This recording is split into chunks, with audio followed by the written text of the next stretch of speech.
This is Interview, an inside look at the people whose music has changed our lives. The first half of tonight's interview is brought to you by Clarion Car Stereos, Chrysalis Records, Circus Magazine, and Columbia Pictures, who reminds you that their new release, Holy Moses, opens at select theaters and drive-ins near you June 13th. We'll be back with host Jim Ladd and Interview right after this. Good evening, everybody. I'm Jim Ladd. Tonight, for the first time ever on this show, we'll meet two of the five players who make up the relentless metal music of UFO. They are lead vocalist Phil Mogg and bass player Peter Way. And I can promise you an exciting hour ahead, which will include stories about Beatles producer George Martin, the disappearance of former UFO guitarist Michael Schenker, and of course, a lot of brain melting rock. It's an escape. It's something to escape to, something that's real comfortable, that you can forget all the realities of what's going on around you and just go and enjoy it. When we first came here, we used to put on the telly and we used to get the news continuously on soap operas. We used to go, oh no, it's Welcome to Misery. And we used to turn it off. And I think that rock's just an escape. A lot of it's those kind of fantasy, you know? You're imagining that if you like listen to Springsteen's Born to Run, you're not in that situation or you haven't been, but you can imagine that situation. And I can still relate that back to being Mystery Train. escaping. All right. That's an old song, and very, very well done. Who played that acoustic? We had all the material, and that came up as a real last-minute thing, and we said, how about doing this? And then we rang through from, because we was doing it in Montserrat, because we couldn't get hold of an album there, or a record, just to see how the original was, so we had to ring through and get it on the telephone. Slightly and call it our own. Do you think they'll notice? That's cheap. Well, I like that. Our interview of UFO will be back in just a moment. I'm Jim Ladd, and we're back again with our interview of UFO. And we'll begin this segment of the show with a story about the disappearance of former UFO lead guitarist Michael Schenker. What happened to Michael? What is this thing that happened with this guy? When we originally started with Michael, things were kind of real hunky-dory, and then he found that he couldn't play without drinking, and this developed into a sort of big thing where he had to have this, and then he'd stop, and then he would take some tablets to make you stop. Yeah. And then he was a very complicated person. Yeah. I think he got more and more complicated as time went on, and he disappeared on the eve of an American tour. He Didn't want to tour, did he? He didn't want to go on the road and play, and then Paul came in with us, and then in the end he said, I can't go on the road anymore. I cannot play on the road. And it was more or less, we was being more and more accommodating, you know, to such a point where you get to a point you cannot accommodate someone that much. And we said, okay, we'll get another guitarist. Now, when you say disappeared, and I don't know if this is a rumor, but someone told me that he literally disappeared for like quite some time. He did, yeah. After a show in London, he just went off.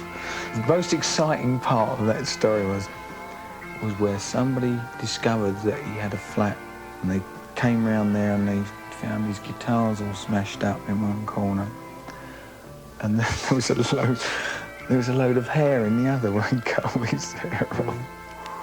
It's terrible. I mean, the worst thing about that is, you know, the more you get asked about it, you know, the more you sort of dig up things from the file that you remember that aggravated you. And basically, you know, like someone used to be your friend, so to speak, and, you know, you start to think, so, Christ, we did this and we did that, you know. And, you know, obviously Michael's a great guitarist, but when someone sort of has no regard for going on tour, you say, well, look, we've got these gigs, you know. People have bought tickets, they want to see you play. Well, I don't want to go. So, you know, I mean, like, that's when the fun starts to go. And you know, you're sitting on an aeroplane going somewhere and, you know, you think, oh, God, is he going to play tonight? You know, does he want to play? Actually, his favourite, one of his best expressions was, me before you. Really? And because you'd say, no, we've got to do this because this Which is is right. a bit atypical for UFO, but I think is one of their finest works to date, is a song called Love to Love. That came where we used to work with Michael. He'd have loads of solos and things on a tape, and the actual solo from that was the original part of the song, that da-da-da-da-da. And we just took the solo and built the song around the solo. Yeah. Added a beginning, which is like the Sometimes beginning of the hard, heavy. If you fool around with them for a while, you get these different things come out, you know. And I think when you're doing something, it's nice to have that opportunity to muck around with them, you know, to change them. And that particular number was one that was fooled around with a lot, you know. He was just playing. 5 years that Interview has been on the air. I'd be pretty hard-pressed to name you more than 2 or 3 English musicians out of the dozens that have been before these microphones that have not claimed to be working-class lads who have known a lot of hard work and their share of poverty. It is the same with Phil and Peter, and is evidenced by the song Letting Go. It's a perfect working class song. Yeah? Yeah, it is. I'm up in the morning and beat the clock at 9. It's when you've got to go to work. You've got to get up and go to work. There's no way in those. I worked in a factory years ago, when we never had any money for about 3 weeks. And they do actually shut the gates of the factory. I think the line that sums it up in the song, in your poetic words, were, how much more can a poor boy take when all he needs is a knee and The break? second half of our A lot of kids interview of don't get an UFO knee break. in just a moment.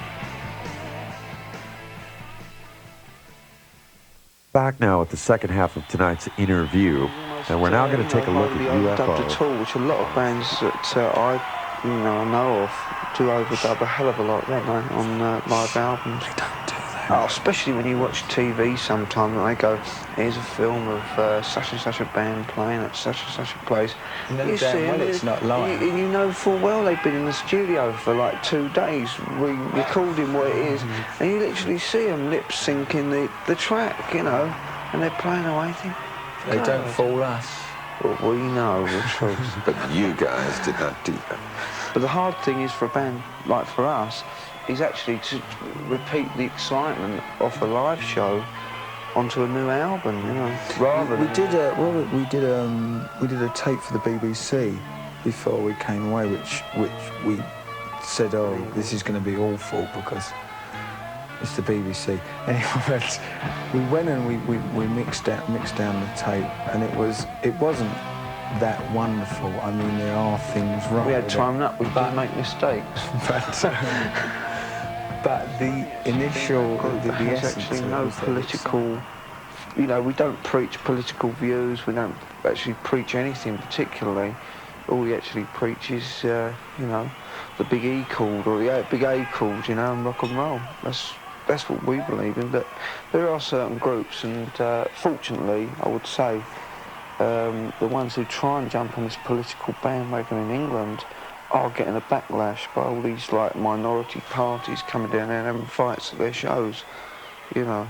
It's a good basic ingredient if you want to change somebody's, get them while they're young, you know, influence them to that point. And that's the same thing as the National Front's doing, you know, get young kids while they're not really sure what they want to do, and they draw them in. That's that group, Sham 69, can't play now because every gig they do, they get, we got National Front and the Nazi movement come down to them, and they can't actually play. A lot of bands jumped on a sort of political thing, didn't they? Like made out they had something to do with politics and that, and of course as soon as a rock and roll band decides they have something to do with politics, then all these fractions it will jump on it, and because they'll go down the shows and there'll be trouble and they're fighting that because bands can't play. We don't go out of our way to tell people that we're a political band. I mean, like, to be honest, the essence of our music is rock and roll. You know, if it comes out in a song, I mean, Phil likes the lyrics. I mean, I'm sure he's obviously could tell you more about that, but we don't, you know, people talk about politics in their interviews to make a point of you know, like giving themselves an image, which is, I think, is totally wrong. How, from being UFO, would you interpret Lights Out in London? I mean, what? It's meant to be, it's kind of an anti-national front song, because there was a very strong surge of the Nazi Party and the National Front. It's meant to be they know what they're coming for, they go there, get out of it and enjoy themselves. Yeah, it's us and the audience. It's, you know, like, only you can rock me. That's why it's good when you have a really receptive audience, that I don't have to sing the rock me part and they do. You're sort of saying, well, we're the boys, we've got nothing to lose.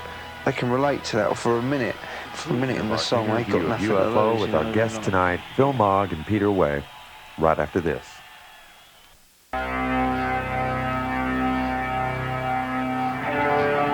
We're back now at the conclusion of tonight's interview of UFO and a discussion of their working relationship with one of music's most respected and well-known producers, George Martin, who of course produced almost every single Beatle record that you and I have ever heard, and at his Montserrat recording studio in the Caribbean, produced UFO's latest album, No Place to Run.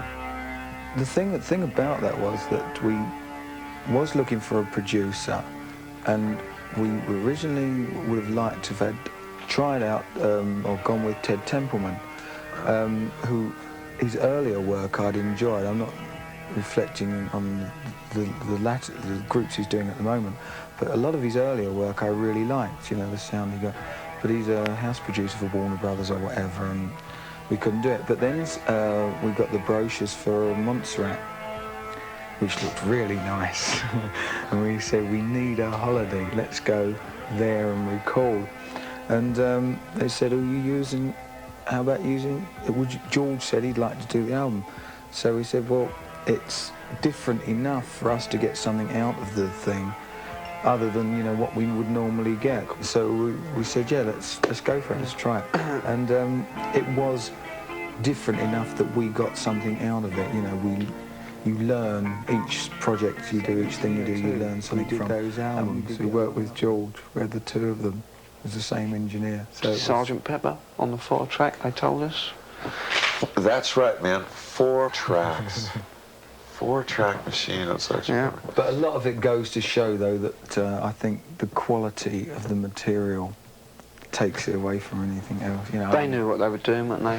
Actually, I mean, say not being a Beatles fan, but... Yeah, 4 mopeds from Liverpool. They did know what they were doing. People forget, actually. I mean, you listen to some of the Beatles albums, and I'm not a Beatles fan by any means, but I mean, you listen to Helter Skelter, I mean, you know? I mean, Helter Skelter's not the most quiet, lilting ballad that's... Exactly, you know, I mean, there's that aspect. I mean, we're not the most quietest little fans. Do you care how much they understand what you're saying, or is it simply if they come to the concerts and buy the records, it's cool? Usually, thankfully, people who do come to the concerts do understand. It's usually journalists with our particular kind of band that don't understand where we're at or what we're about.